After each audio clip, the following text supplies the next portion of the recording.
Dan kalau kita kufur, kita diingatkan oleh Allah akan siksanya yang sangat pedih. Ini janji Allah. Dan janji Allah dalam Al-Quran itu la raiba fih, tidak ada keraguan di dalamnya. Di antara tafsir la raiba fih adalah siapapun yang mengamalkan isi Al-Quran dengan keimanan dan keyakinan, maka Allah akan tunjukkan kebenaran Al-Quran itu kepadanya hingga tiada lagi keraguan dalam hatinya. Salawat dan salam semoga tercurah limpahkan untuk junjungan kita Nabi besar Muhammad sallallahu alaihi wasallam. Semoga kita semua diakui sebagai umat beliau. Amin, Allahumma amin, insyaallah. Masih melanjutkan kajian kita tentang al-qawaid al-fiqhiyah di pada kaidah yang berbunyi al-masyaqqatu tajribut taisir, kesulitan menarik kepada kemudahan. Kemarin sudah kita jelaskan dalil-dalil yang mendasari kaidah itu dari Al-Quran.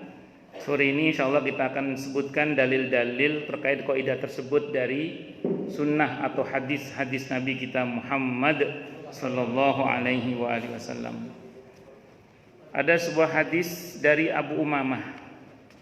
Dari Abu Umamah radhiyallahu anhu. Beliau berkata, qala Nabi, bersabda siapa Nabi kita Muhammad sallallahu alaihi wasallam, apa kata beliau? Inni lam ub'as bil yahudiyyati wala bin nasraniyati walakinni bu'istu bil hanifiyyati samhah.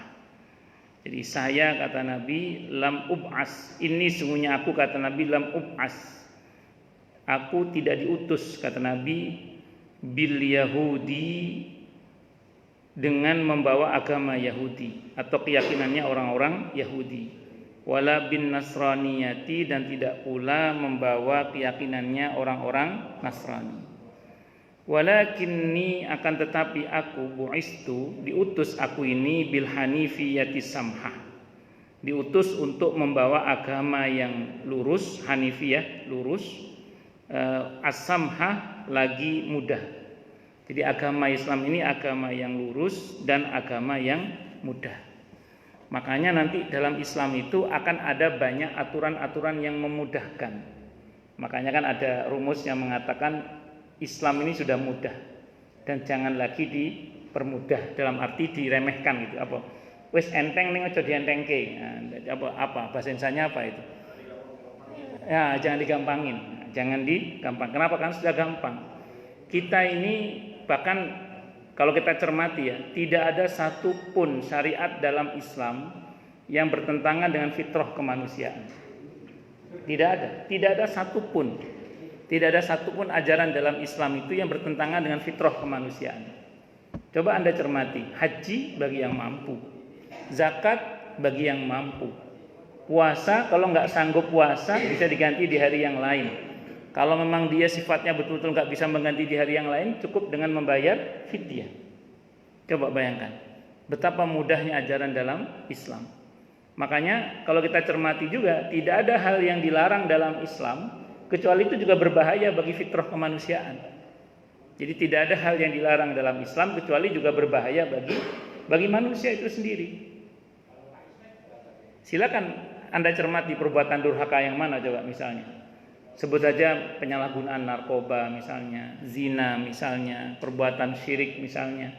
Betapa banyak orang yang telah menghadapi banyak bahaya ketika kemudian yang bersangkutan melakukan tindakan-tindakan tersebut. Nauzubillahi min syarri dzalik. Nah, makanya Islam ini sesungguhnya sudah mudah dan ada banyak kemudahan-kemudahan dalam Islam. Kita kalau ngaji fikih itu ada banyak istilah hal yang dimaafkan. Itu banyak sekali. Contoh misalnya, kita menghadapi keadaan di mana najis merata. Itu kalau di fikih namanya umul balwa. Kita mau ke masjid, air got tumpah sampai ke jalan-jalan. Kita tahu kan air got itu macam-macam. Nah, kalau yang naik mobil, kalau yang mengendarai mobil mungkin aman lah. Tapi yang pakai motor atau yang jalan kaki pasti dikit banyak kena itu. Nah, kalau di fikih itu dimaafkan. Kalaupun ada najisnya itu dimaafkan. Itu seperti itu. Jadi kondisi-kondisi di mana kita sulit menghindarinya itu menjadi dimaafkan. Ada banyak hal yang sebenarnya itu diharamkan, tapi dalam kondisi tertentu itu bisa menjadi halal. Dalam arti dimaafkan tadi itu, dimaafkan. Saya ditelepon oleh seorang jamaah dari Bandung, Ustadz, ini ibu saya ngorok-ngorok Ustadz, kena serangan jantung, sama dokter mau disuntik, katanya serumnya mengandung unsur babi. Bagaimana Ustadz ya? Saya bilang sama beliau, udah Pak disuntik dulu aja Pak, disuntik dulu aja, nanti baru Bapak telepon lagi, saya bilang gitu. Disuntik akhirnya, terus tidak lama telepon, alhamdulillah Ustadz, ibu saya selamat, orang tua saya selamat, alhamdulillah. Gimana hukumnya Ustadz? Saya bilang, Pak, orang mau mati jangan nanya hukum, saya bilang gitu. Orang mau mati jangan nanya hukum. Udah sih, ambil tindakan aja bagaimana yang terbaik menurut ahlinya. Tidak ada masalah. Kenapa? Karena itu dimaafkan.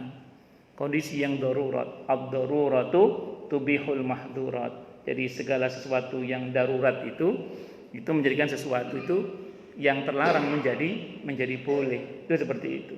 Bahkan di dalam Islam itu nanti ada kondisi di mana hajat yang mendesak pun itu bisa menduduki kedudukan darurat. Al-hajatu tanzilu manzilatat darurati fi ibahatil mahdurah. Hajat yang mendesak itu bisa menduduki kedudukan darurat dalam hal diperbolehkannya sesuatu yang dilarang. Hajat yang mendesak. Nah, jadi hajat yang mendesak itu yang awalnya enggak boleh, tapi gara-gara kemudian ini mendesak untuk diwujudkan itu menjadi boleh. Bahkan tidak sampai mencapai tingkatan darurat. Saya sering tanya orang, karena banyak statement di medsos yang mengatakan kita tidak wajib memiliki rumah. Kita tidak berdosa hanya karena tidak memiliki rumah. Ada orang ngomong gitu di medsos itu. Terus tapi kita akan diadab oleh Allah gara-gara kita beli rumah dengan cara riba. Maksudnya dengan cara kredit atau KPR atau apalah, saya nggak paham itu. Nah, maka saya ditanya, bagaimana ini Ustadz? Kita ini kan butuh rumah. Karena anak-anak bukan tambah kecil tapi tambah besar. Anak-anak itu bukan tambah kecil tapi tambah besar. Beli cash duitnya nggak cukup Ustadz. Ya, satu-satunya cara ya kredit, karena ya tadi kebutuhan anak-anak bukan tambah kecil tapi tambah besar. Memang ada yang ngajukan ngontrak saja. Ya ngontrak, kalau ngontrak petakan Ustadz itu juga nggak kondusif. Nah ngontrak, kalau ngontrak rumah kontrakan itu juga masyakat bagi sebagian orang, karena dilema juga. Kadang rumah yang dikontrak itu kalau ada kerusakan atau apa mau benerin juga canggung. Ini mau dibenerin bukan rumah sendiri, nggak dibenerin ini kita tempati, serba salah. Kadang mesti berantem dulu sama yang punya rumah. Ada banyak problem di situ itu. Belum lagi masalah-masalah sosial. Saya mohon maaf ya, di perkotaan terutama itu ada fenomena sosial yang disebut dengan anak lingkungan namanya, anak lingkungan. Karena di perkotaan itu kan banyak orang yang ngontrak petakan itu ya, yang itu loh, 3 ruang itu loh Pak, yang ya WC lagi gitu. Nah itu, insya Allah yang pernah miskin tahu lah ini ya. Nah, yang belum pernah miskin enggak tahu ini. Kalau pernah miskin tahu ini soalnya. Nah, kontrakan petakan itu, Pak. Nah, itu kan saya mohon maaf ya. Anak-anak kan bukan tambah membesar. Anak-anak bukan tambah mengecil tapi tambah membesar. Rupanya sebagian orang tua, bahkan mohon maaf banyak orang tua yang pada akhirnya tidak menginginkan anaknya pulang. Karena anaknya sudah tambah besar kan. Dia lebih suka kalau anaknya itu di luar rumah saja, karena orang tuanya kan juga butuh aktivitas pribadi antara suami istri dan begitu seterusnya. Dan saya punya banyak cerita dari sebagian orang yang bagaimana sulitnya melakukan hubungan suami istri kalau anak-anak udah mulai besar kan, apalagi anaknya banyak. Akhirnya mau tidak mau orang tua itu pengennya anak itu di luar saja. Hiduplah mereka di lingkungan, menjadi anak lingkungan, karena lebih sering di luar rumah, anak lingkungan namanya. Kalau lingkungannya kondusif, lingkungan pesantren, lingkungan yang mohon maaf ya, pelajaran agamanya, pengajaran agamanya bagus, tidak ada masalah Pak. Paling tidur di musola, di masjid, di rumahnya guru yang notabene mereka dibimbing. Dan kondisi lingkungan seperti itu ada. Tapi kan di perkotaan bukan begitu kebanyakan lingkungannya Pak. Mohon maaf ya, kebanyakan lingkungannya adalah mohon maaf ya campur aduk kan. Sehingga fenomena adanya gangster, geng motor, tawuran dan seterusnya, itu fenomena rumah petak yang anak-anaknya itu menjadi anak-anak lingkungan Pak. Dan sekarang kan kita dihadapkan pada kondisi-kondisi yang sulit. antara terpaksa beli rumah dengan cara KPR dengan segala konsekuensi hukumnya, atau kemudian kita bertahan untuk mencari yang halal tapi akhirnya tinggal dipetakan tapi resikonya akhlak anak-anak jadi rusak kemudian.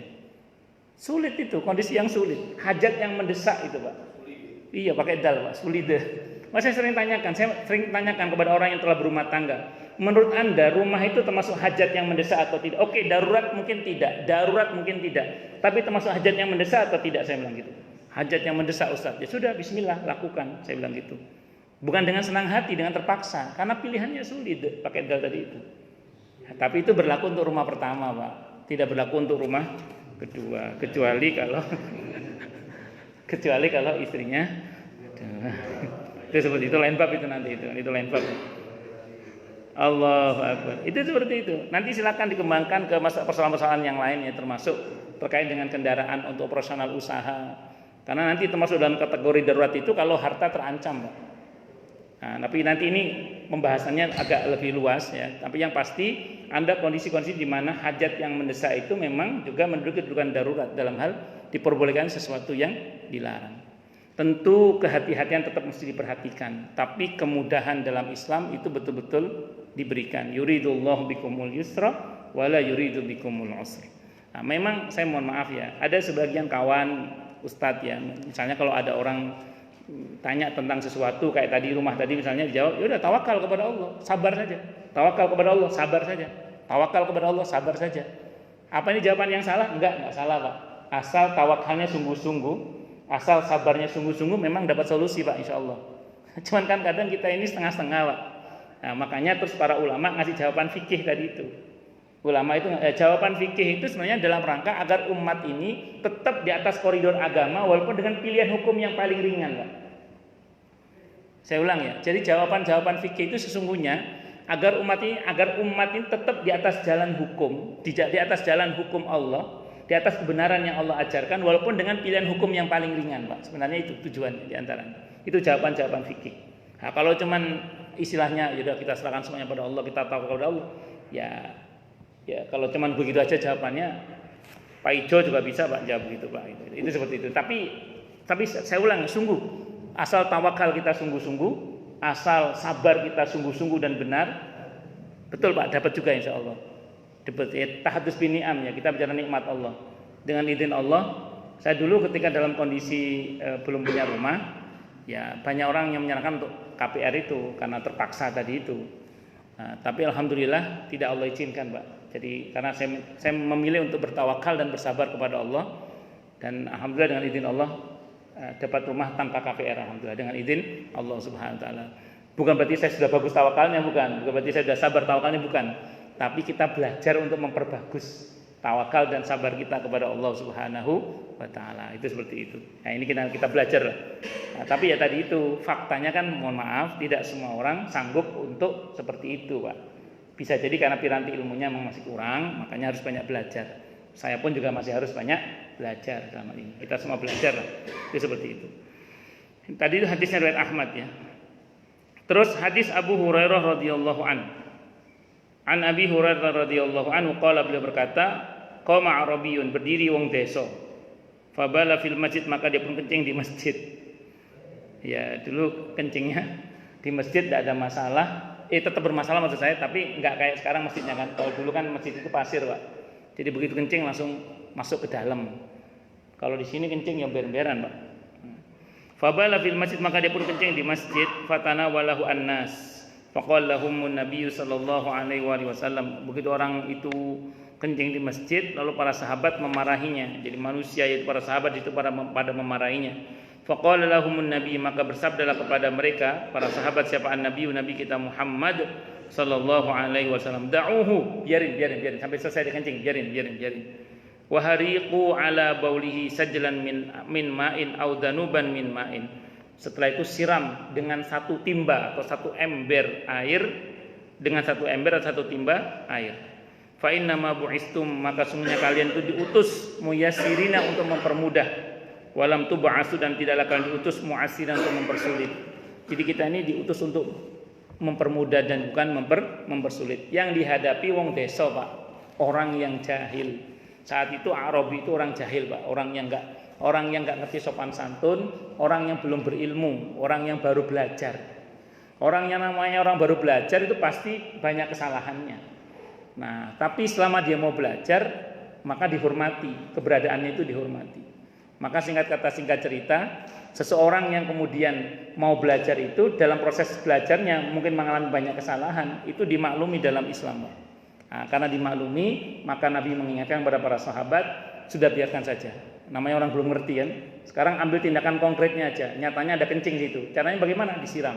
Dengan cara disiram itu nanti air itu akan menekan air kencing ke dalam pasir.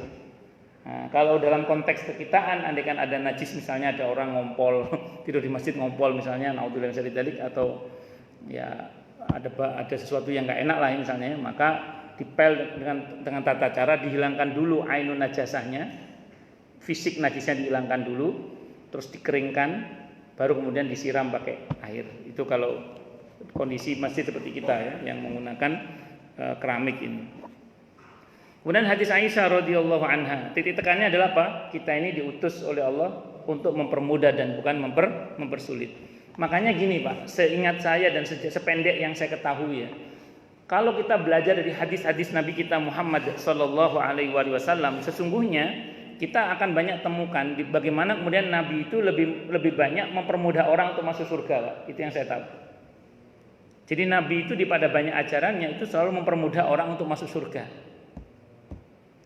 Maka adalah salah Pak kalau kemudian di antara kita ini, saya mohon maaf ya, kok malah mempersulit orang untuk masuk surga. Memang ada beberapa hadis atau beberapa dalil Pak yang menunjukkan betapa pentingnya perjuangan yang sangat untuk bisa masuk surga. Tapi dalil itu komposisinya kecil Pak. Yang lebih banyak itu dalil yang mempermudah, bukan yang mempersulit. Saya ulang, memang ada beberapa dalil yang menunjukkan tentang betapa sulitnya masuk surga. Itu tidak salah, ada memang Pak. Tapi komposisi dalil itu kecil dibandingkan dengan dalil yang mempermudah, menunjukkan bahwa potensi masuk surga itu lebih mudah daripada potensi masuk neraka. Nah, ini yang perlu kita pahami. Agama ini mempermudah dan bukan mempersulit. Nah, maka di antara nama Allah itu Asy-Syakur. Asy-Syakur itu kang mohon rimake, yang maha menerima kekurangan hamba-hambanya. Makanya sebagian para ulama itu seringkali mengambil sikap bahwa setiap kali beribadah kepada Allah, mereka yakin bahwa amalnya diterima oleh Allah. Bukan karena baiknya amalnya, tapi karena maha baiknya Allah Subhanahu wa ta'ala. Jadi saya ulang, sebagian orang itu mengambil sikap kalau beribadah yakin amalnya diterima oleh Allah, bukan karena dia yakin kebaikan dirinya, bukan Pak, tapi karena dia yakin akan maha baiknya Allah Subhanahu wa ta'ala.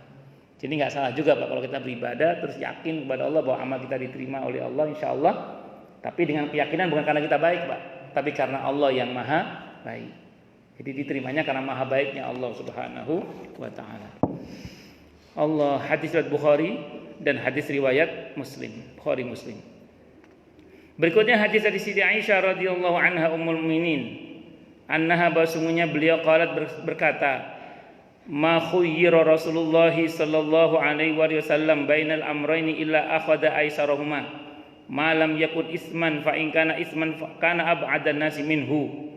Jadi adalah Rasulullah Muhammad sallallahu alaihi wasallam, ma khuyira, tidaklah memilih siapa Rasulullah sallallahu alaihi wasallam, atau tidaklah diberi pilihan siapa Rasulullah Muhammad sallallahu alaihi wasallam baina amrain, di antara dua perkara, illa akhadha aisarahuma, kecuali beliau akan mengambil yang paling mudah di antara keduanya. Malam yakun isman, selama yang bersangkutan itu tidak terkait dengan dosa.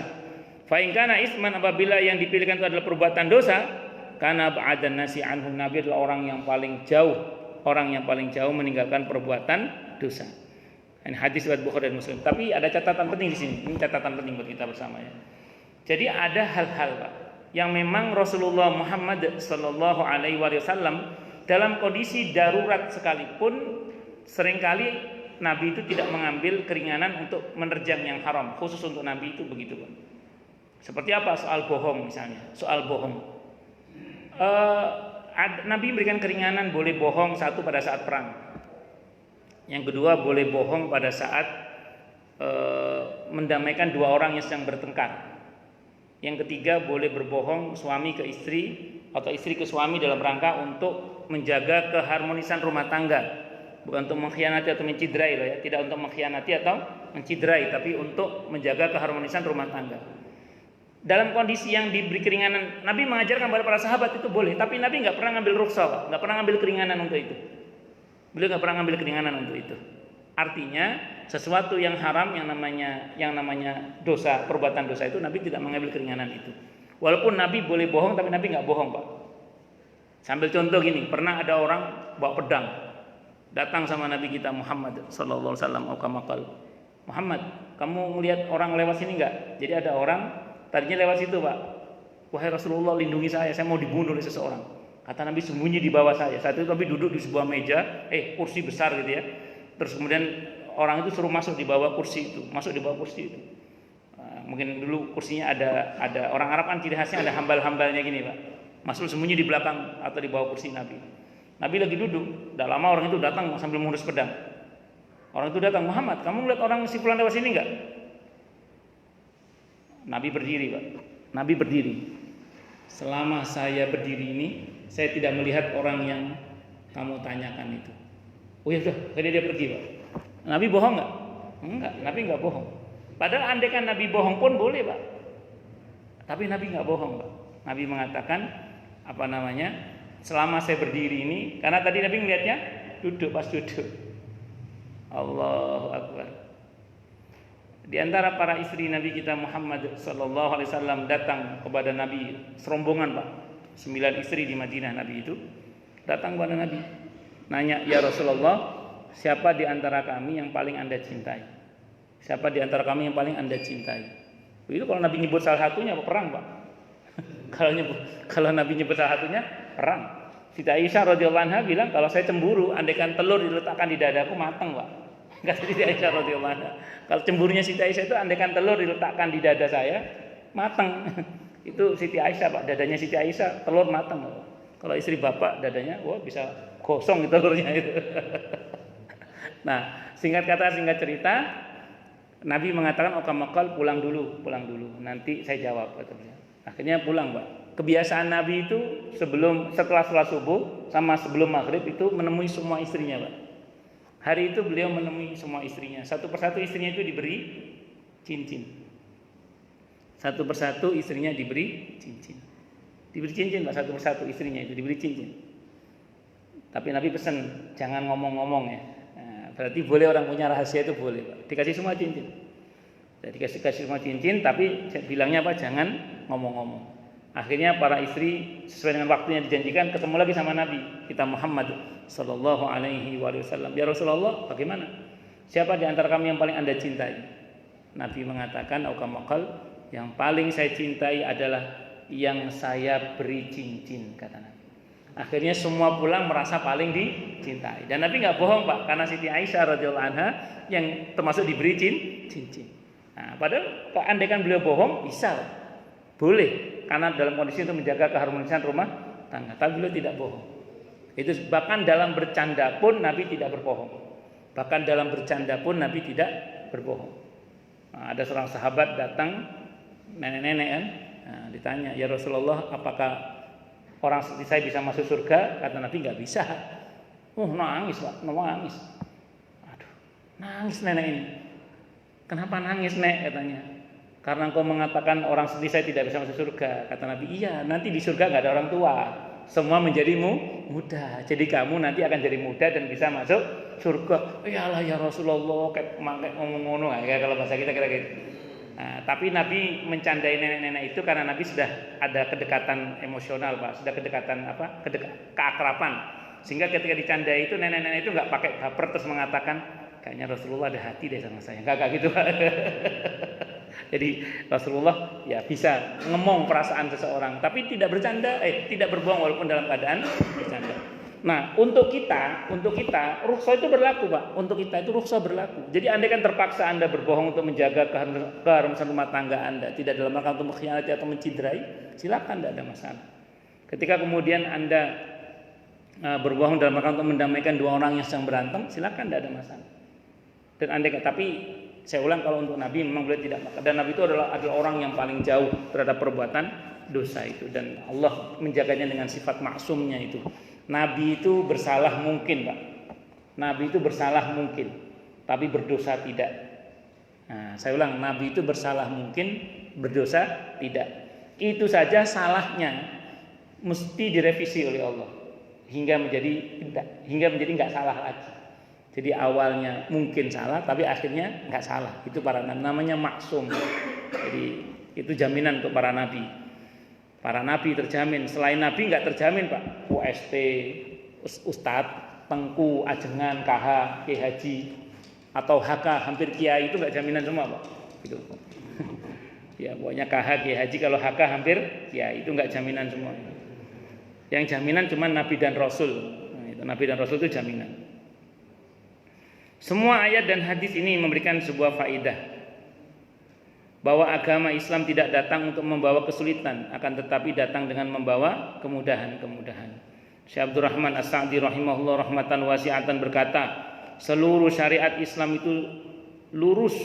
Seluruh syariat Islam ini lurus dan mudah. Lurus dalam masalah tauhid yang dibangun atas dasar beribadah hanya kepada Allah Subhanahu wa taala saja yang tiada sekutu baginya, serta mudah dalam hal hukum dan amal perbuatan. Lihatlah, sholat 5 waktu yang wajib dikerjakan dalam 1 hari 1 malam tidaklah mengambil waktu kecuali hanya sedikit sekali. Coba Anda hitung, dari 24 jam kalau kita mau mengerjakan sholat 5 waktu, misalnya anggaplah per sholat itu 10 menit, cuma 50 menit Pak. Coba bayangkan, 50 menit itu kita pakai paket sederhana lah itu. Kalau kita mau paket agak lama dikalikan 2, anggaplah kita sholat 2 jam dalam sehari misalnya, lengkap dengan sunnah-sunnahnya dan wiridnya. Tapi kan jarang Pak orang yang mengambil paket segitu, kebanyakan paket yang hemat tadi dengan 10 menit. Itu saja kadang orang berat, padahal itu pahalanya luar biasa. Allahu Akbar.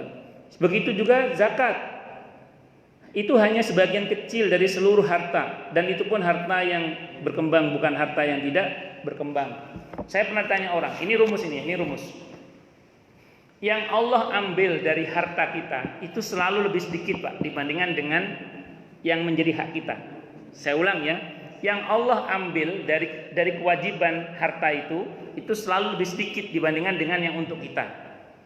Kalau sampai ada tabel badan amil zakat, saya ulang ya, kalau sampai ada tabel badan amil zakat mengambil bagian lebih banyak daripada hak yang bisa Anda dapatkan, tolong dikoreksi tabel itu. Kenapa saya berani ngomong gini? Real, beberapa orang nanya sama saya. Jadi beliau ini nemu tabel Pak dari badan amil zakat dalam skala nasional. Disebutkan dalam zakat itu untuk ijaroh. Ijaroh itu apa? Sewa menyewa. Jadi dalam tabel itu dikatakan untuk akad sewa menyewa itu dihitung seluruhnya dengan apa namanya modalnya. Jadi tidak hanya untungnya tapi juga dengan pokoknya. Tidak hanya untungnya tapi juga pokoknya. Nah, jamaah saya ini pusing, jamaah saya ini. Dia nanya ke saya, Ustadz, saya punya rumah saya kontrakkan. Rumah saya itu harganya 1 miliar Ustadz. Saat itu saya kontrakkan per tahunnya berapa? 25 juta. Per tahunnya berapa? 25 juta. Lah, 1 miliar itu saja zakatnya sudah 25 juta. Lah terus saya dapat apa, Ustaz? Saya dapat apa? Kata dia itu gitu. Lah, Bapak kok bisa nanya gitu kenapa? Saya baca tabel ini Ustaz, tunjukkan tabelnya ke saya. Bahwa dalam akad ijarah dihitung dengan pokoknya. Berarti rumah saya kan dihitung juga harganya Ustaz. Tidak hanya keuntungannya. Maka saya jawab yang bikin tabel keliru, saya bilang gitu. Harus bisa dibedakan antara ijarah, sewa menyewa dengan jual beli. Beda. Kalau jual beli itu ada pemindahan hak antara pokoknya dengan keuntungannya, kan nanti itu dia dapat pokoknya berpindah hak dan ada harga di situ, terus kemudian nanti juga ada keuntungan yang diterima. Itu saja nanti masih terjadi perdebatan di antara para ulama, bahkan di kelas para sahabat. Apakah mesti dihitung juga pokoknya dan keuntungannya atau hanya keuntungannya saja? Itu pada jual beli. Nah kalau ijarah ini kan tidak ada pemindahan hak, hanya ada pemanfaatan. Ijarah itu, sewa menyewa itu menjual manfaat, bukan menjual barang.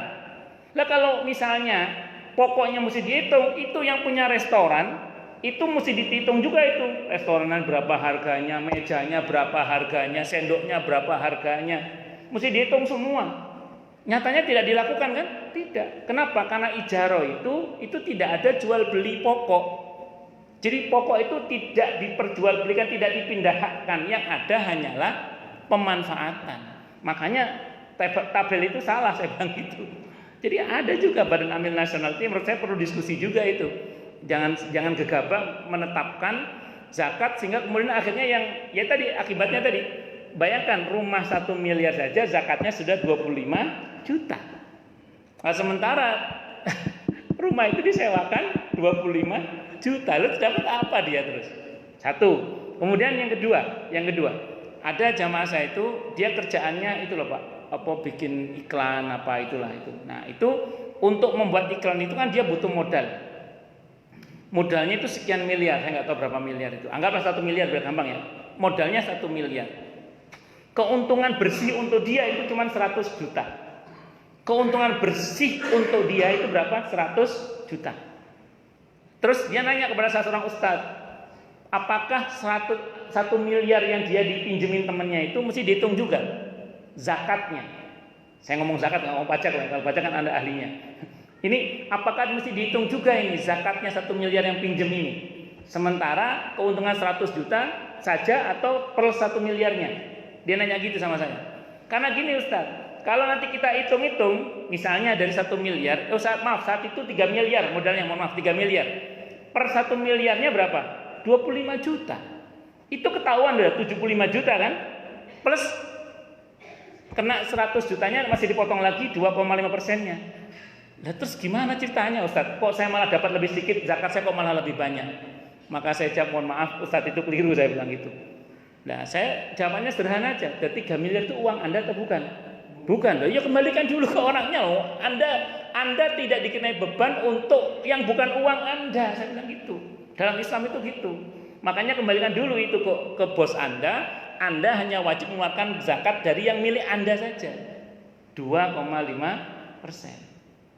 Itu segitu aja dalam Islam itu. Jadi banyak hal yang Allah tentukan untuk kita berapa ketetapannya dari kewajiban harta itu, yang itu tidak lebih banyak. Mohon maaf kalau sampai ada tabel zakat kok pada akhirnya Anda dapat lebih sedikit, mohon maaf ya, tolong dikoreksi itu. Tolong dikoreksi. Paling tinggi itu 20% atau 25% zakat. Itu pun zakat rikas, tambang atau lukoto temuan. Itu pun setelah dipotong operasional. Muknah. Jadi kalau setelah operasional kok kemudian tekor atau bahkan tidak mencapai nisab, malah tidak wajib mengeluarkan zakat sama sekali. Nah, bisa dipahami ya insyaallah ya. Nah, ini rumus ini. Karena mohon maaf, jadi momok bagi sebagian orang karena ya tadi kesalahan dalam menentukan mana-mana yang wajib dikeluarkan zakatnya tadi itu. Itu seperti itu. Terus serta setiap tahun hanya wajib sekali ketentuannya, tapi sebenarnya tidak hanya setahun, ada yang permanen, ada yang sekali dapat terkait dengan lukoto atau tambang tadi itu, ada yang dikaitkan dengan jumlah peternakan nanti dan macam-macam. Begitu juga dengan puasa, cuma 1 bulan dalam 1 tahun, yaitu di bulan Ramadan yang wajib, sisanya nggak wajib, sunnah saja. Adapun masalah haji, maka itu wajib hanya sekali seumur hidup yang wajib. Itu pun bagi yang mampu melaksanakannya. Adapun kewajiban-kewajiban lainnya, maka hanyalah dilakukan kalau ada sebabnya. Semuanya amatlah mudah dan Allah mempermudah untuk semua itu. Dan kalaupun ada yang sulit, langsung berlaku ketentuan la yukallifullahu nafsan illa wus'aha. Allah Subhanahu wa taala juga mensyariatkan banyak sebab yang bisa membantu seorang agar giat dalam menjalankan semua ibadah tersebut. Nanti bisa dilihat dalam Al-Qawaid wal Usul Jami'ah oleh Syekh As-Sa'di halaman 20. Kalau engkau cermati, maka engkau akan mengetahui bahwa tidak ada yang berat dan membawa masyaqqah, kesulitan dalam syariat Islam. Sebagaimana firman Allah Subhanahu wa taala di atas, namun perlu diketahui bahwa sesuatu yang berat dalam syariat itu ada 3 macam. Yaitu nanti kita akan bahas tentang macam-macam masyaqqah, tentang macam-macam masyaqqah nanti ya insyaallah. Wallahu a'lam bishawab. Baik, silakan yang mau tanya, protes, marah boleh silakan. Masalah itu masalah yang lain boleh silakan kalau ada. Monggo. Monggo, Pak. Assalamualaikum warahmatullahi wabarakatuh.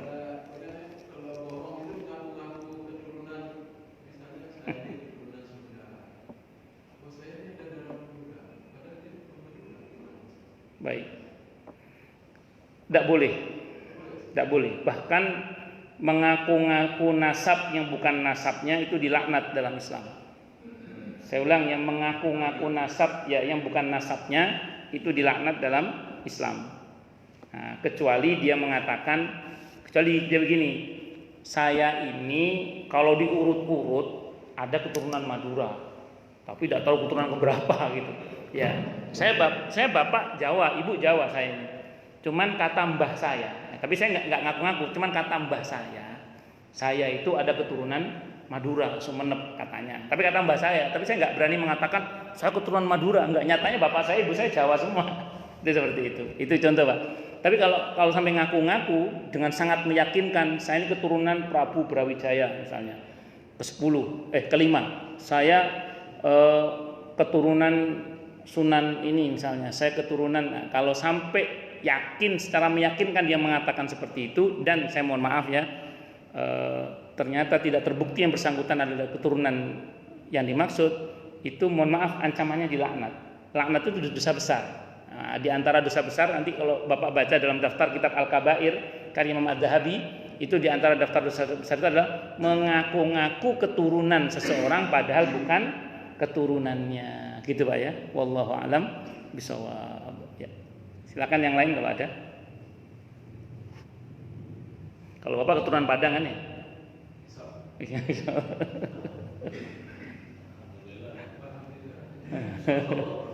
Kenapa? Nah, kayak ada cerita orang Madura tinggal di Solo itu kan. Pas saat itu zamannya Pak Harto kan lagi ada kasus yang sangat menegangkan, di mana diberlakukan jam malam itu. Terus orang Madura ini biasa kan jualan sate gitu. Tanya sama polisi. Tapi ini cuma cerita ya, cuma cerita. Sampean orang mana? Saya orang Solo, Pak. Saya orang Solo, Pak. Allah. Saya orang Solo, Pak. Tapi itu cerita zaman dulu, zaman Pak Harto kata. Kenapa? Ada lagi yang lain? Cukup? Baik, kalau nggak ada kita tutup dengan hamdalah. Alhamdulillahirabbil alamin. Semoga kajian kita bisa bermanfaat.